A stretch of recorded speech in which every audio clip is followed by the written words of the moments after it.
So class, I was telling you how to draw the graph between L and T square. So you have taken a number of values from the experiment. Okay, I told you that we will take a pendulum. See, we are taking a pendulum over here. Okay. Now what we do, we will displace it from its mean position. Now it will start rotating from O to A, then A to B, then it will again come back from B to O. Okay, this this whole motion is called as one oscillation. So we are going to note the time for 20 oscillations. Okay, that is T, that your table was containing the value of T. Then you have to calculate the time period from here.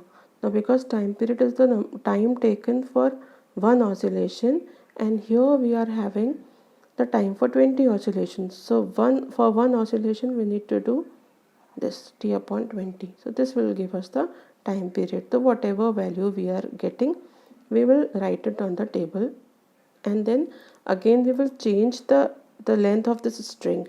Okay, we will take a longer string, and then we will again calculate T. So we are having a number of values of T. Now in the x-axis we will write L, and y-axis we will write T square. And when you draw the graph, drawing the graph means, suppose for this length you are having this value of T square, for this length you are having this value of T square. You will draw the points, and finally when you join them you get a straight line like this. So these kind of straight lines show that these two things are directly proportional. That means when you increase this, this will also increase, okay, in the similar manner. So now you have to keep in mind that this graph is not between L and T. This graph is between L and T square.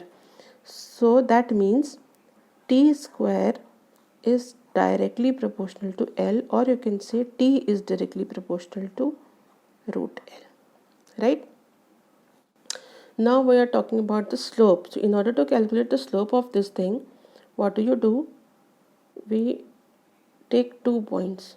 Take any 2 points. Suppose this is P, this is Q, and what do? We will draw perpendiculars from here, and we will draw one perpendicular from here. Now this distance upon this distance will give us the slope. Okay, so if this point was R, then slope is equal to PR upon QR. So if two things are directly proportional, the slope should be constant throughout. Okay, so this is the slope.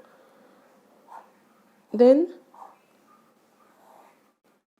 so on what things T is depending? First, T is proportional to root L, and you must be knowing that G varies at different points, or if not, you must be knowing that G is different at Earth and is different at Moon.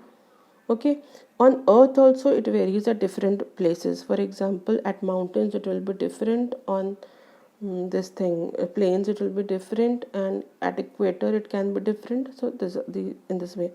So the observed fact is T is inversely proportional to root G. Okay, if you combine these two equations, this one and this one, what becomes? T is proportional to under root L upon G. Okay, and if you remove the sign of proportionality, you have to put an equal to sign. You need to put here a constant, and that constant is known to be 2 pi. So this equation becomes this. Okay, so either you can learn it this way, or you can write T square is equal to 4 pi square L upon G. Okay, so from here you get g is equal to 4 pi, g is equal to, yes, 4 pi square L upon T square. Okay, so this you get. So see, L upon T square. Now the table you have in the book, that also has, see, that has these things. Here they have written number of oscillations, then small t, then capital T is equal to T upon 20. Then they are also writing L upon T square over here. You know? So this L upon T square is calculated for this purpose only. When you put it over here, then you can get the value of G. So sometimes there is this experiment where we calculate G with the help of this simple pendulum experiment. So there we use this formula to calculate G, that is the acceleration due to gravity. So that's all for today, children, and I'll be sending you the numericals solved from exercise 1b in the next lecture. By the time you can try solving exercise 1c. Okay then, bye for now.